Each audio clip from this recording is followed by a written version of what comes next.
Bonjour, je suis Guillaume, bienvenue sur ma chaîne La Chambre Noire de Goupil pour une nouvelle vidéo. J'espère que tu vas bien et voilà, on se retrouve ici pour la présentation du R6 Mark III, une nouvelle option intéressante dans la gamme des hybrides avec le R5 Mark II qui me filme ici et que je trouve encore être aujourd'hui le meilleur hybride qui existe avec des qualités en photo exceptionnelles et des qualités en vidéo aussi exceptionnelles, même si un petit peu dans les détails, on peut voir certains petits problèmes, ça reste les boîtiers les plus équilibrés. Et là, on a une nouvelle pierre à l'édifice avec le R6 Mark III qui va coûter pas très très cher. Donc, c'était quoi 2000. On peut aller voir ensemble.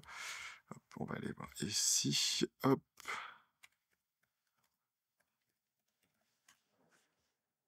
c'est pas forcément juste, c'est juste pour voir. Donc, c'était donc 2 900 €, ce qui fait, me semble-t-il, 900 € de moins que son équivalent en caméra cinéma, à savoir la C50.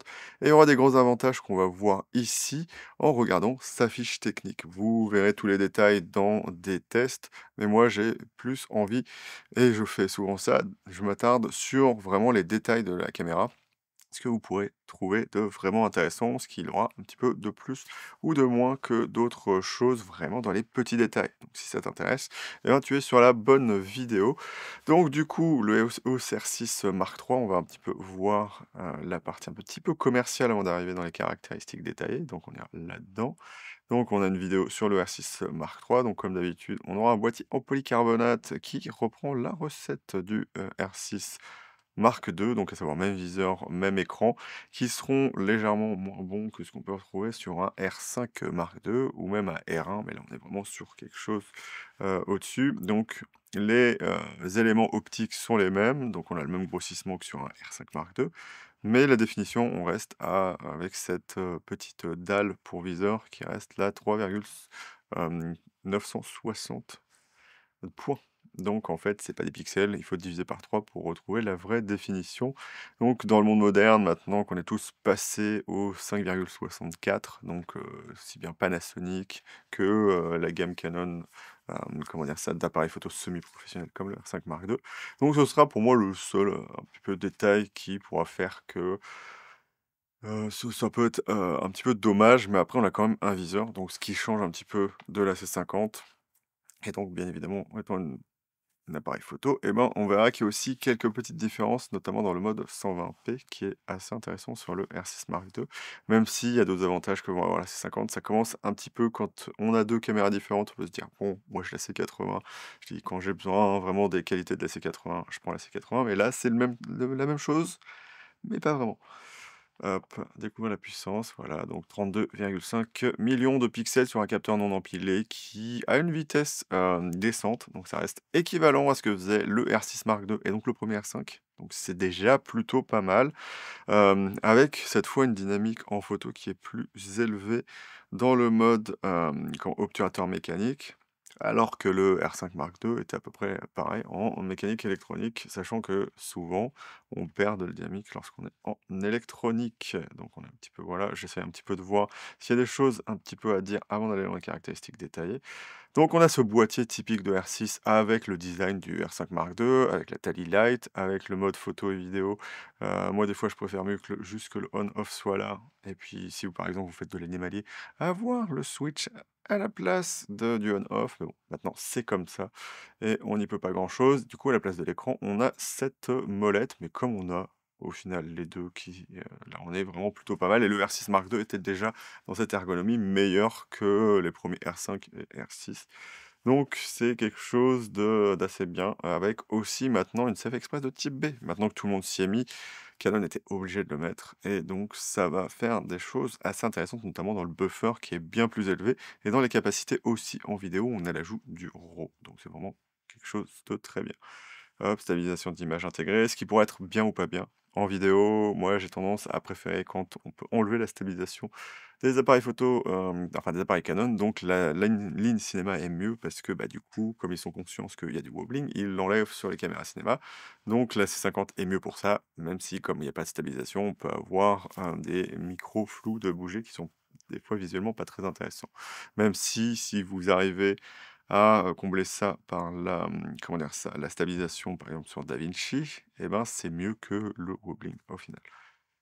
On a toujours le même type d'articulation, au final. On peut avoir de la 7K60, ce qui est quand même déjà pas mal. Donc en gros, c'est un peu, en termes de, comment dire ça? Codec et tout ça, c'est un R5 Mark II qui n'a pas le même cutter. Donc c'est quelque chose de plutôt pas mal.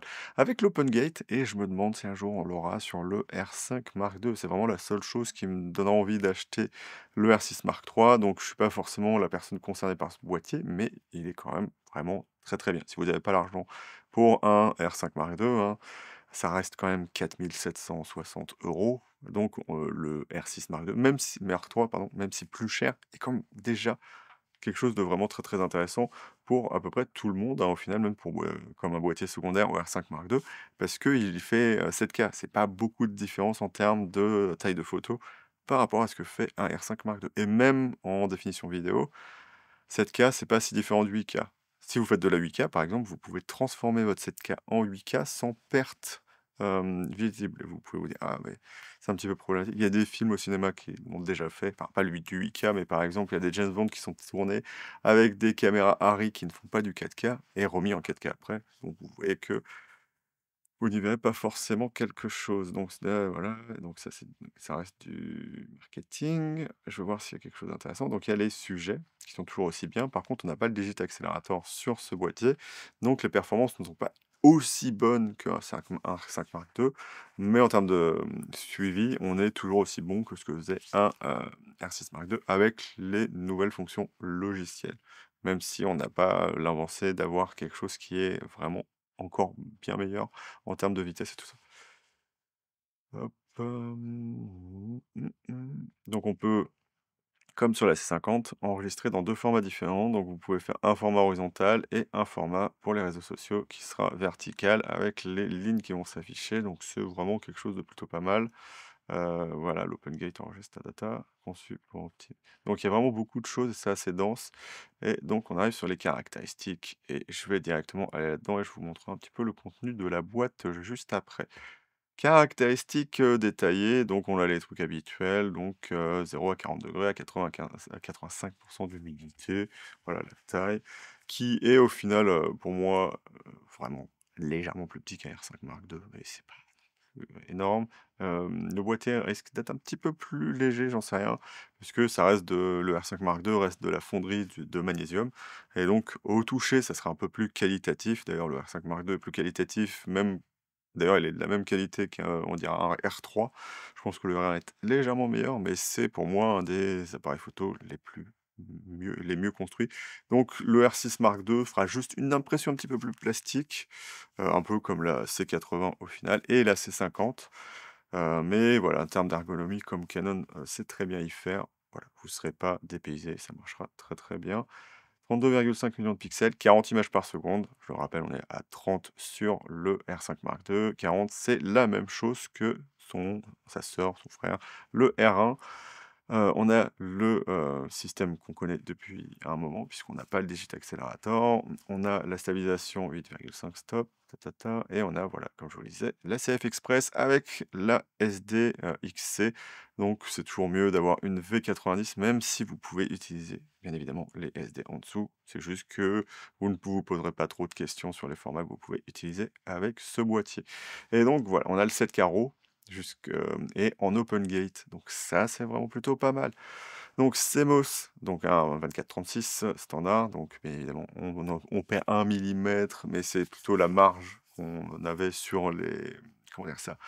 Sur les argentiques, donc c'est plutôt plus ou moins la même chose, donc nombre de pixels effectifs, donc qui sert à faire l'interpolation et tout ça. Et puis voilà, donc aspect 3,5, donc on pourra filmer en vidéo. Hop, filtre passe-bas. D'ailleurs, qui a l'air, au final plus fort que sur la C50, donc moins d'artefacts, lorsqu'on zoome dans l'image. Ce qui peut être pas mal, surtout dans les modes qui vont être non oversamplés. On aura moins l'aspect, un petit peu bizarre de, couleurs qui se mélangent et de moirins un peu étranges qu'a la C50, donc ça peut être quelque chose de cool et c'est ce qui fait aussi que cette gamme photo a un gros intérêt aussi en vidéo et c'est ça qui est un peu étrange. Canon n'a jamais décidé comment harmoniser ces 2 gammes et on repartira dessus tout à l'heure. Filtre de couleur RGB normal, donc ce que fait Canon, donc leur propre, version des filtres colorés. C'est pour ça que, la color science est jamais exactement la même sur tous les boîtiers de chaque marque. Donc on peut mettre les RF et RFS sans aucun problème. Si vous venez des EF et des EFS, si vous mettez une bague d'adaptation, vous pouvez mettre les 2, contrairement à ce qu'on pouvait pas faire normalement sur les, comment dire ça? Appareils photo, réflexes parce que au final les EFS avaient une protubérance qui empêchait le miroir de bouger. Mais là, du coup, on peut mettre à peu près ce qu'on veut dessus et c'est vraiment plutôt pas mal. À part les optiques EFM qui doivent avoir, une distance, focale, comment dire ça? Qui ne convient pas à l'adaptation sur les R, donc ce qui veut dire que c'est plus près du capteur sur ça. Je rappelle qu'on est sur 20 millimètres sur ces appareils photo. Hop. Mmh mh. Distance focale, donc oui, on est sur un plein format, donc c'est 1,0, donc il y a aucun facteur de conversion. Le Dual Pixel CMOS 2, donc je vais peut-être aller un petit peu plus loin, avancer. Donc 3, donc ici, on est 6,5, moins 6,5 IL, ça vous paraît élevé par rapport à Sony. C'est juste parce que, eh ben, Canon, c'est des filous, ils prennent une optique 1,2, alors que Sony prend des optiques f2. Donc on est sur la même chose aujourd'hui. La détection est à peu près pareille, et même Sony reste quand même un petit peu devant les autres. Mais voilà, ça marche quand même déjà très, très bien. On a ce qu'on a d'habitude, 1053 zones. Alors je sais plus ce qu'était le R5 Mark II, mais on n'ira pas voir, parce que, bah, ça reste un très bon autofocus. Hop, nanana, suivi AF, humain, donc vous avez tout ce que vous voulez savoir ici. Mémorisation, voilà, F one shot, bon ça c'est les trucs de base, moi je ne garde jamais ça, je ne garde jamais l'autofocus sous le déclencheur. Hop, contrôle d'exposition, mode de mesure, oui, donc on a tout ce qu'on a habituellement. C'est pas là où vous verrez vraiment des grosses différences. On a l'obturateur mécanique à 1 de seconde, ce qui est bien, et on a comme sur le R5 Mark II, suivant votre mode automatique, un 16 millième. Je crois qu'un 16 millième, c'est en manuel et en priorité vitesse, mais vous pouvez pas l'avoir dans les autres. Et apparemment, le premier, oui, le premier rideau, comment dire ça? Comment ça s'appelle? Le premier rideau mécanique électronique, enfin le premier rideau électronique plutôt, et ben, comme on est fixé sur le mécanique, on restera à 1/1000 de seconde. Hop, voilà, donc viseur, voilà, c'est ce que je disais, donc OLED 0,5 pouces, donc c'est la même chose que sur un R5 Mark II, 120 images par seconde, sauf qu'on est sur le 3 HD 960, c'est 69, j'ai inversé. Environ 100, donc c'est normal, c'est un hybride et c'est 0,76. Quand vous regardez dans le viseur, vous ne verrez aucune différence en termes de grossissement par rapport à R5 Mark II. Par contre, les détails seront moins fins dû à la définition. Mais c'est pas chez Canon, c'est pas vraiment très différent entre les yeux, puisque c'est pas les viseurs les plus piqués du monde non plus. Hop, luminosité, auto, donc il y a tous les réglages qu'il faudra faire comme d'habitude. Hop, information, plein de choses.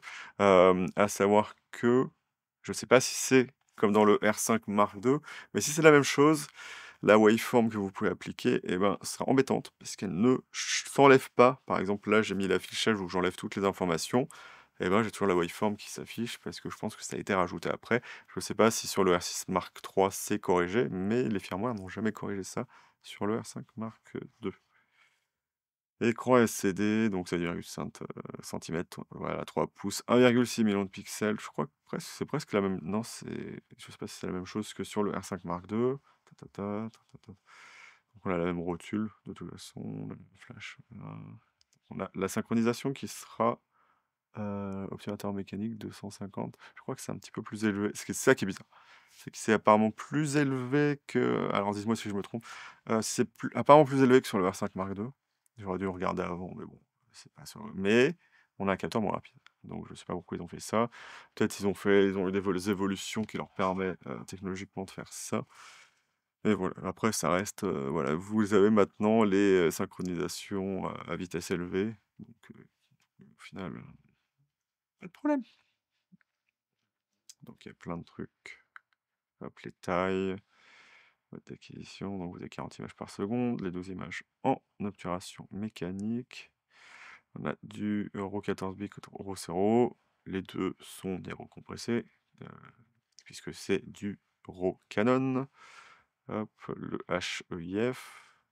Alors, il y a la différence entre les 2, bien évidemment, c'est qu'il y en a un qui peut aller dans l'espace, colorimétrique HDR, mais techniquement, ce qu'il faut savoir, c'est juste que ça, c'est comme si on avait pris, une image d'un format MP4 et ça, c'est comme si on avait, comment dire ça? Du format, MPEG, H, voilà, donc de l'H265 et de l'H264. Hop, RAW c'est RAW, donc tout le format, on a le recadrage aussi qui fait une image qui est plutôt pas mal, en termes de taille, même si c'est, comment dire? C'est pas un truc que je conseille bien évidemment. Prenez toujours vos images en plein format et recadrez après. Au moins, vous avez pas de regret de ne pas avoir quelque chose de plus large et dans le cas échéant, vous avez les mêmes pixels. Voilà, donc on va parler du côté un petit peu plus intéressant en termes d'évolution, parce que là, c'est très bien, mais le R6 Mark II était déjà très très bon de ce côté-là, et à part l'évolution du capteur, il n'y avait pas forcément beaucoup à dire de plus sur la photo du R6 Mark III. Donc du coup, on arrive ici avec le type de vidéo. Donc on a du RAW pour la première fois sur la gamme 6, parce qu'on a l'ajout de la CF Express de type B. Donc du coup, vous ne pourrez pas enregistrer 2 fois votre RAW, puisque, bah, forcément il est bloqué là-dessus. Ce qu'on pourrait faire sur une C80, qui est un RAW qui va sur une SD. Mais non, voilà, c'est très, très bien de ce côté-là. On a tous les formats habituels, donc tous les formats vidéo MP4. Donc si vous ne venez pas de Canon ou de Sony, le MP4, c'est vraiment très bien. C'est aussi bon que le mauve, c'est juste qu'avec avant, le mauve était meilleur parce que, comment les fabricants n'avaient pas payé pour que le MP4 ait les mêmes capacités. Depuis que Sony adore le MP4, et ben tout le monde, enfin, ou la plupart y est passé, donc on sait toujours sur du 24 bits audio avec du 10 bits, donc ça marche vraiment très très bien de ce côté-là. Après, vous avez de l'H265 où c'est des fois un petit peu compliqué, surtout lorsque vous êtes sur le 7K ici. Mais voilà, donc vous avez plein de choses qui seront, intéressantes à, voir. D'ailleurs non, je raconte des bêtises puisque comme d'habitude, chez Canon, tous les formats non usuels qui sont au-dessus du 4K seront du RAW. Donc faut que je vois et peut-être qu'ils ont fait une exception là-dessus parce que moi je vois que c'est parce que je vois que 4K ici. Le R5 Mark II peut faire ça 8K en MP4, mais par contre la C80, le C50 ne peuvent pas faire du 7K en MP4. Parce que c'est du 7K. Mais tu vois, là, je dis des bêtises parce que au final, on a le MP4 ici. Mais je sais pas pourquoi ils l'ont affiché comme ça ici. Donc voilà, c'est très bien, on peut faire tout ce qu'on veut, à moins que ce soit juste l'OpenGate qui soit en MP4. Donc ce sera à vous de voir, mais bon, ça pose pas de problème. Si, c'est ça, exactement. J'ai trouvé la raison. Donc, si vous voulez faire du 17/9 en 7K, vous êtes obligé de prendre du RAW. Voilà, si je comprends bien, 17/9, voilà, 7K jusqu'à 60 images par seconde. Lorsque vous êtes en light, en standard, vous serez limité à 30 images par seconde. Là, je suis en light parce que, bien évidemment, on n'a pas les cartes extensibles. Et lorsqu'on est en open gate, on peut faire le RAW, donc standard light, jusqu'à 30 images par seconde. Voilà. On peut le faire en MP4, voilà, c'est indiqué ici, jusqu'à 30 images par seconde, du coup aussi. Et puis voilà, donc c'est bien ça. On peut faire le 7K en MP4, mais que si vous êtes en open gate. Donc la seule différence, c'est que ce sera compressé, ce sera intéressant, sauf que lorsque vous êtes dans votre logiciel de montage, eh ben, ce sera juste en open gate et vous mettrez votre fenêtre à l'intérieur et ça marchera comme ça. Ça ne pose aucun problème techniquement parlant, c'est juste que ça peut enregistrer plus et le cas échéant, vous pourrez recadrer comme il faut. Mais comme je le disais, au final, j'ai raison et c'est bizarre de faire quand même ça. Tout ce qui est format standard 17/9 ne peut pas être enregistré en MP4 si c'est au-dessus de 4K. Voilà, c'est juste, à mon avis, une limitation de codec qu'ils ont fait comme ça parce qu'ils doivent créer les licences et tout ça et donc pour eux, c'était peut-être moins cher de se dire: «On fait que l'open gate comme ça», parce que la concurrence fait de l'open gate aussi comme ça, voilà. Et après ils ont dû se dire: «De toute façon, on s'en fiche, une fois qu'on a l'open gate, on n'est pas obligé de faire le reste». Et vous pouvez me dire: «Mais pourquoi ils ont le 17/9 du coup?» Bah, parce qu'ils l'ont déjà dans dans leur autre caméra comme le R5 Mark II. Moi, ce que j'attends du coup, c'est l'open gate dans ce même R5 Mark II. OK, donc c'était long pour, pas grand-chose, donc du coup, on a le, HEVCS, donc tout ce qui est H265, l'AVC qui va être le H264. Donc là, il y a pas de problème de confusion, sur, quel format vous allez utiliser. Tous ces formats sont des 4K, dans tous les cas. Parce que sur le R5 Mark II, si vous ne le savez pas, il y a la confusion parce que le 8K est en H265. Puis voilà. Donc on a les, logs ici, donc ça c'est les C1, donc on a un menu spécifique qui vous permettra de choisir votre C avec, C7 à 20 que vous pouvez définir comme vous voulez, donc modifier des choses. Donc je vous conseille plutôt de faire, si vous voulez aller bidouiller votre CLOC 2, de vous faire un profil personnalisé et de pas aller trifouiller là-dedans. Sachez que vous pouvez trifouiller dedans, il faut juste, débloquer le format. Vous avez une petite clé et juste en dessous, vous pouvez aller, comment déloquer ça et c'est vraiment plutôt pas mal et vous avez pas mal d'options qui sont pas mal et si vous ne savez pas où corriger le bruit, c'est dans chacun de ces C là. Vous allez avoir l'option en allant justement débloquer cette petite clé et chercher la correction du bruit à l'intérieur et j'ai fait une vidéo là-dessus si tu veux aller la voir. Hop, durée de vidéo, donc on a un maximum de 6 heures, donc c'est au moins un peu mieux que les 2h05 de chez Nikon, mais ça reste 6 heures, je sais pas pourquoi. Pour les vidéos de moins de 100 images par seconde.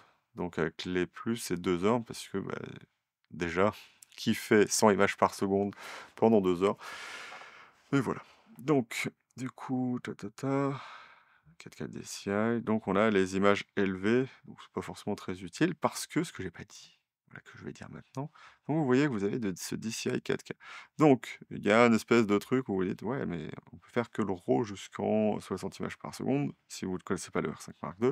C'est parce que tout ça, c'est ce qui est, enregistrable dans la bah, bien évidemment, la définition maximale du capteur. Pourquoi je vous parle de ça?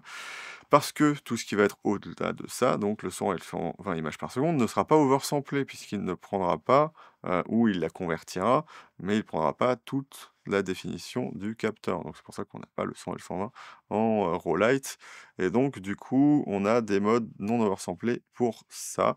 Mais comme on a un filtre passe-bas qui est mieux foutu que sur une C50 et ben, du coup, on a des meilleurs résultats. Et vous pouvez vous dire: «Oui, mais ça matchera pas avec, mon, 60 images par seconde». Eh ben si, puisque, si tu veux avoir une qualité très, très bonne, tu vas faire du RAW, mais si tu veux ton 120 images par seconde quand même à côté, mais que tu te dis: «Moi, je veux que ça matche, je veux que ça matche, hein, vraiment, je veux que mon 24 images par seconde et le reste, il y ait pas de problème avec ça». Et ben, du coup, ce que tu vas faire, je regarde juste le temps qui me reste, hem, ouh là, je vais devoir m'arrêter bientôt.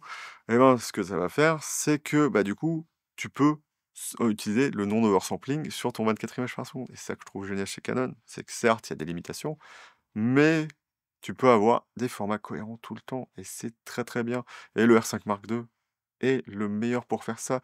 Donc il y a fort à parier que le R6 Mark II même soit meilleur que la 550 et du coup, comme tu les vois là, les formats sont en vitesse réelle. Tu ne peux pas faire du 120 images par seconde, que ce soit la C80, la C50, la C400, la C70.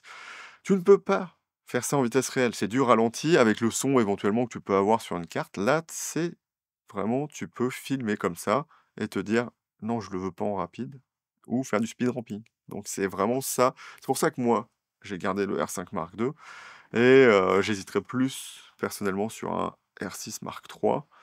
Mais après, si vous n'avez pas de caméra ciné, que vous n'avez pas le choix et que vous préférez l'ergonomie ciné, et ben, allez sur le ciné. Mais si vous voulez les 2, c'est bien d'avoir les 2 parce que, moi, j'ai cette option avec le R5 Mark II que je n'aurais jamais sur une caméra cinéma Canon. Donc voilà, un des gros intérêts pour moi du R6 Mark III et en plus, il y a fort à parier parce que j'ai le S1 II aussi, que le 120 images par seconde soit bien meilleur que le S1 II et soit même meilleur que le Z8 parce qu'il y a des artefacts dans le noir qu'on ne retrouve pas chez Canon. Donc c'est vraiment très, très bien. On peut retrouver un petit peu de banding, comment dire ça? Lorsqu'on est dans le sombre avec le R5 Mark II, mais si on fait de l'ETTR, donc l'exposition à droite pour faire du Loki, et aussi qu'on utilise correctement la correction du bruit, je pense qu'on peut avoir quelque chose d'absolument génial et c'est des choses qui sont problématiques sur tous les hybrides au final. Donc voilà, donc on a le, mode ralenti SNF, donc on l'a maintenant ah voilà, ce que j'ai pas dit du coup, c'est que 1er, appareil photo Canon qui a le SNF. enfin si c'est bien vraiment le SNF tel qu'on le connaît. À savoir que si vous connaissez vos Canon, vous n'avez pas ce mode, Slow and Quick, donc c'est ici Slow and Fast, qui vous permet de choisir votre fréquence d'image, votre accélération et tout ça, ce qui est le cas chez Sony et d'autres fabricants. Et ben, c'est que sur la catégorie cinéma Canon qu'on a ça d'habitude, alors qu'ici, on l'a directement, donc c'est vraiment très, très bien. Débit binaire, on a tout ce qu'il y a ici, je ne vais pas forcément m'étendre là-dessus, c'est vraiment plutôt pas mal, c'est assez élevé. Donc, pourquoi on peut faire du light en 60? C'est parce que du coup, voilà, on baisse le nombre de mégabits par seconde et techniquement, c'est déjà très, très bien d'avoir 970 mégabits en 24 images par seconde ou 23,98. D'ailleurs, ce sera le seul mode cinéma, le mode, 24p. Ce qui n'est pas le cas, par exemple, chez Lumix, hein. Si on fait des petites comparaisons comme ça et que vous voulez vraiment du mode cinéma, et ben, voilà du coup, donc c'est quelque chose qui marche pour moi, vraiment très, très bien. Là où je peux vous conseiller de faire du RAW, c'est que, le problème du R5 Mark II et de ce R6 Mark III, c'est qu'on n'a pas, accès aux ISO natifs ou bases, comme le dirait, Canon, directement, comment dire ça? En sélectionnable. Sur la C50, c'est le cas. Ici, ce n'est pas le cas. Et il y a fort à parier que, étant une caméra photo Canon, vous avez le RAW, mais vous pouvez pas passer en dessous de l'ISO natif, ce que vous pouvez faire sur la C50. Je pouvais vous dire pourquoi. Parce que c'est là où vous allez gagner, comment niveau de bruit. Certes, vous allez perdre la dynamique dans la haute lumière, parce que les logs Canon, comme tous les logs, mais si Canon le dit, on est à 12 décibels à 800. Donc ça veut dire que, on connaît l'ISO nominal de la caméra qui est de 200, ISO au final. Donc ça paraît logique parce que tous les autres formats sont faits à partir de ce 200 ISO. Et s'il y a des formats qui passent en dessous, c'est parce que Canon décide de, surexposer pour, après exposer normalement et qu'on ait un fichier qui soit beaucoup plus clean que sur du log par exemple. Et donc ce choix d'ISO natif, c'est le choix du maximum de dynamique dans les hautes lumières avec la meilleure dynamique dans les basses lumières, tout simplement. Donc voilà, vous avez un petit peu ce qui se passe ici, je vais passer très très vite. Donc on a quand même 450 mégabits par seconde en 120 images par seconde, ce qui est vraiment déjà plutôt pas mal. On a est-ce qu'on a le intra-tram en 120? Je me souviens plus, j'ai l'impression que oui, on a le intra-tram ici léger en 120. Donc on l'a ici, donc c'est vraiment, vraiment très, très bien. Si je cours un petit peu, hein, c'est que du coup, vous pouvez tout retrouver ici. C'est juste que ma carte, comme je filme en RAW, 8K, va bientôt mourir. Et comme Canon n'indique pas ce qui reste, et enfin ouais, bref, il va juste me clignoter quand j'aurai plus rien. Et ce sera problématique. Voilà, un petit défaut du coup des Canon, si vous n'êtes pas Canoniste, c'est très très bizarre. Mais voilà, mais ce qui n'est pas sur les caméras cinéma. Donc si vous voulez un petit peu une comparaison encore une fois, hop, oui, enregistrer sur les 2 cartes, relais, proxy ou vidéo. Et vidéo secondaire, c'est vraiment très, très bien. C'est que vous pouvez filmer en RAW et vous dire: «Est-ce que» si vous êtes pro ou n'importe quoi, «est-ce que l'ordi qui sera utilisé pour le dérush ou pour, bah, le montage supporte le RAW?» Vous pouvez vous dire: si j'ai un backup, je vais me dire, eh ben, là, je peux enregistrer en RAW sur la CF Express de type B, mais on va faire plutôt un intra léger, suivant votre débit qui fonctionnera avec votre carte SD, sur ma seconde carte. Et donc, du coup, vous avez 2 formats différents.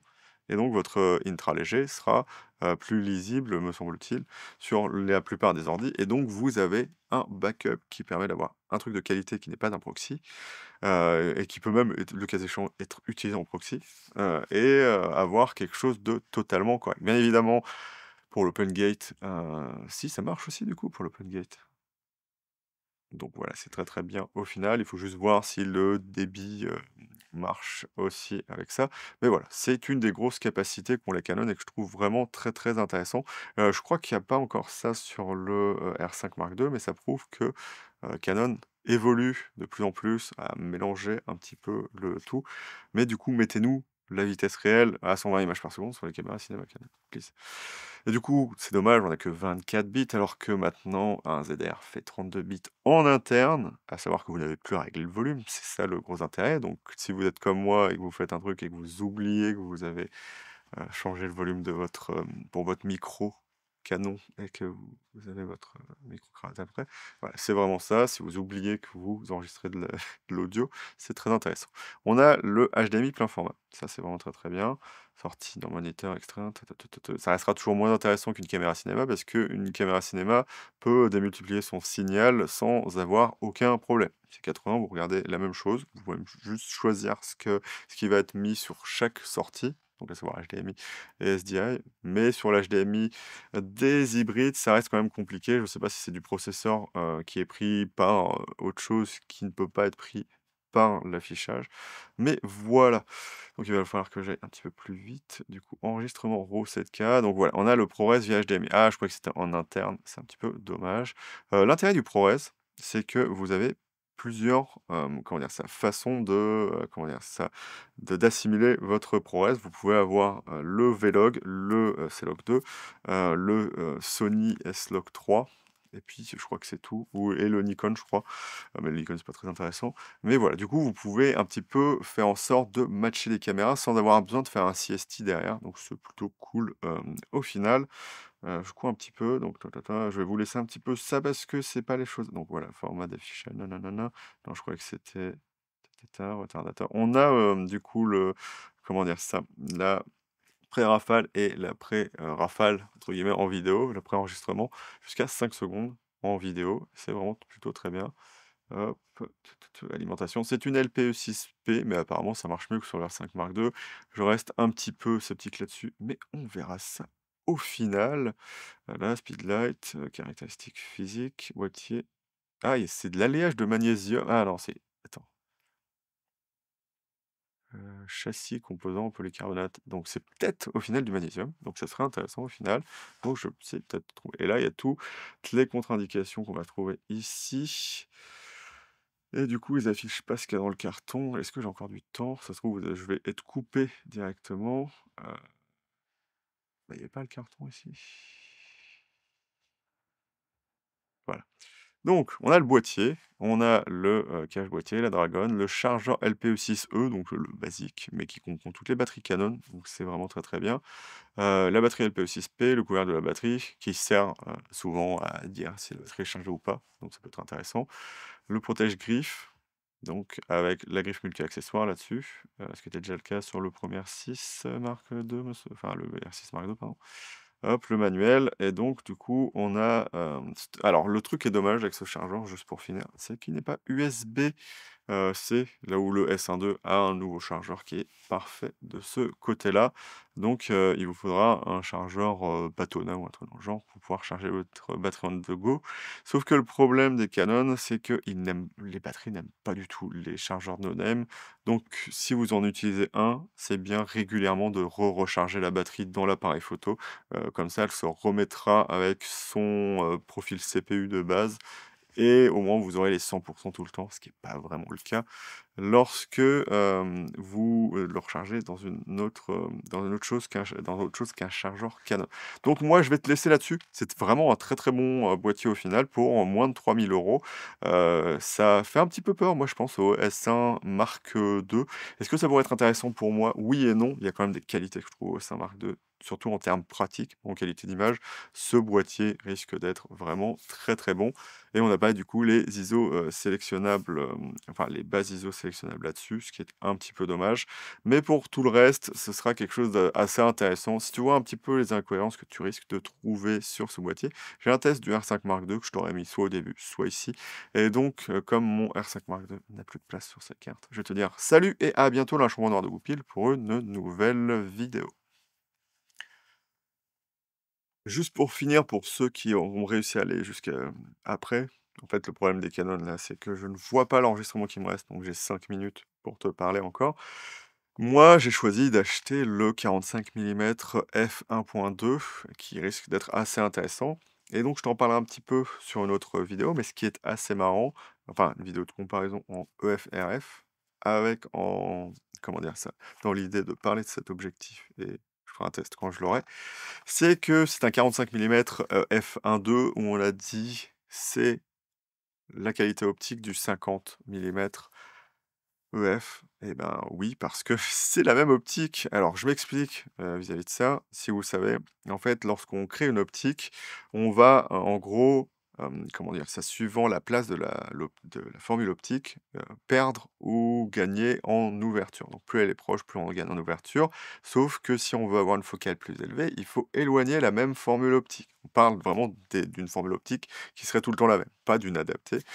Sauf que du coup ici, on a, vraiment une optique RF, donc très proche du capteur et ce qu'ils ont fait pour en faire vraiment une optique RF, ils l'ont rapprochée, donc c'est un petit peu changé, la focale et ils ont rajouté un élément derrière pour l'optimiser pour l'utilisation hybride. Si vous regardez, le 50 mm, c'est 8 éléments en 7 groupes et ce 45 millimètres, c'est 9 éléments, 7 groupes. Et donc je pourrais même mettre les 2 formules optiques à côté et puis voilà. Donc attends-toi à ce que je te parle de ça dans une prochaine vidéo, dans 2 prochaines vidéos d'ailleurs.